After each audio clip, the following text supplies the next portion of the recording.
Okay, so we've created a new instance, we've installed Apache, we've created and installed a separate disk to store all our web files on.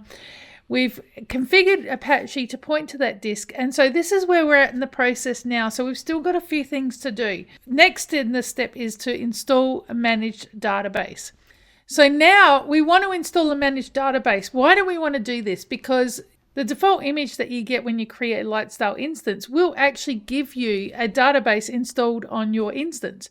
And it will be a MySQL database. This isn't as secure because if anything's going to happen to your server and you have to spin up a new server, you've lost your whole database.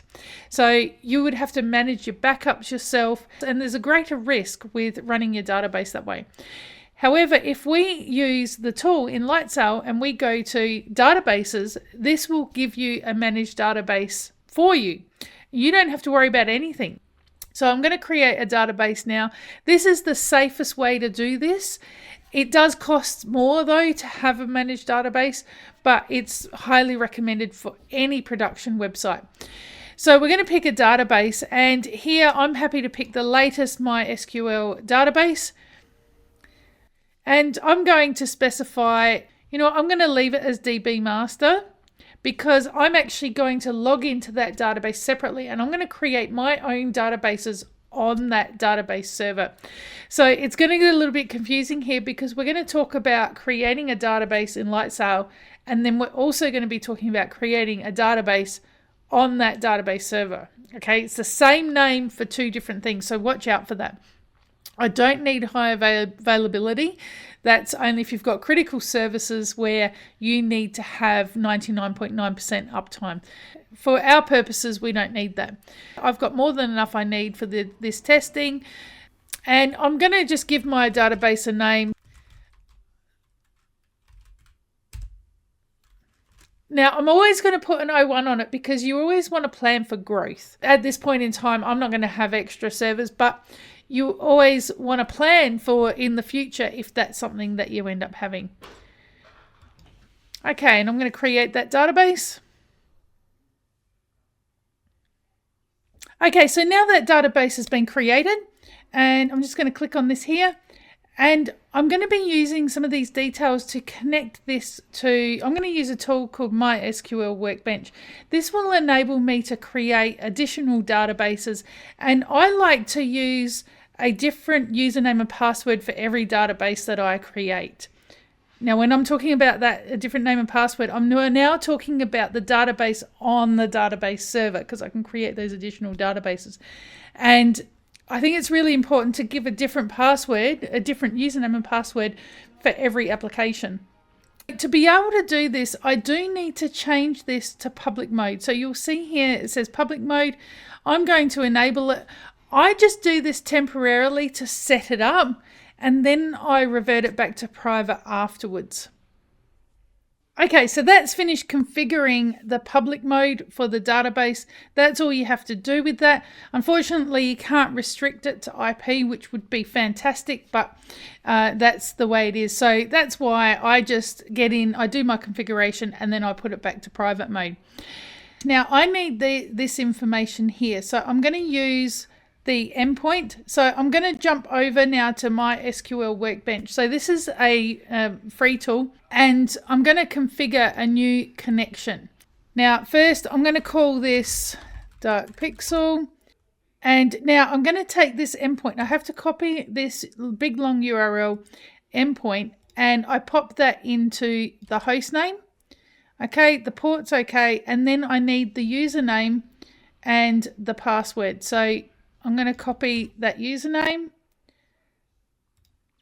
and I'll pop that in there, and the password.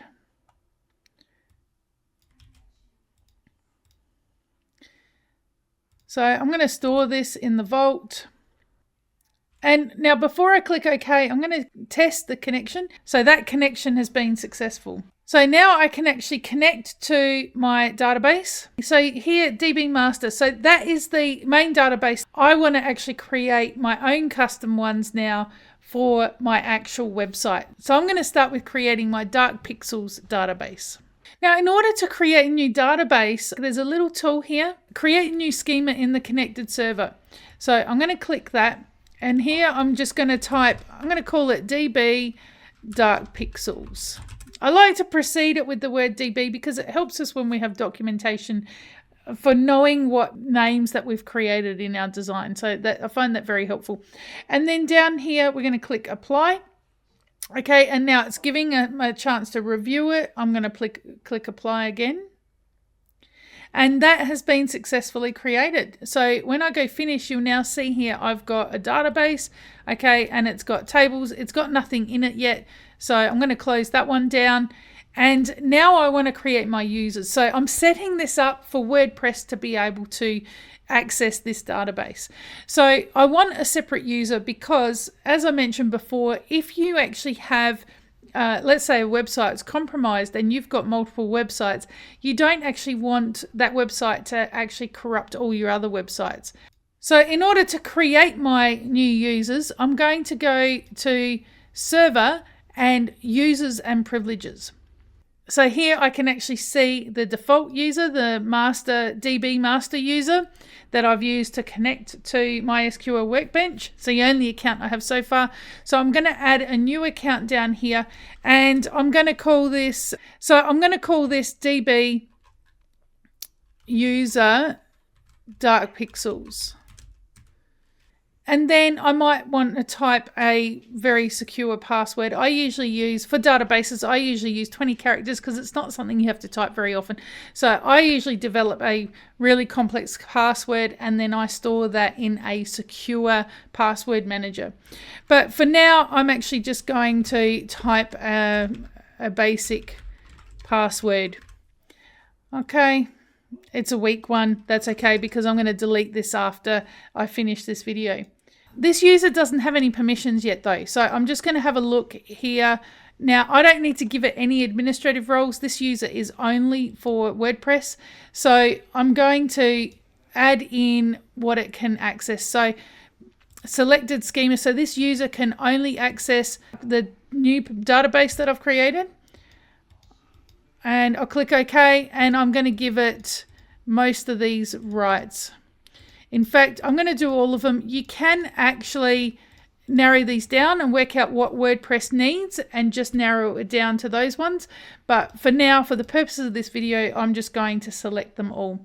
All right, so here my user has access to my new database. So we can now use that in WordPress. So now that we've set up the database, we now need to install the client onto our server so that it can access this database. So I'm going to do this by, I'm logged in here to my instance and I'm going to install, DNF install Maria DB. So this is the version that we need for Amazon Linux. That's what comes with the package. And I'm going to hit enter. And now I also need to install sudo DNF install PHP MySQL ND. Is that okay? Yes. Okay, so those tools are going to allow our WordPress database to connect to our managed database.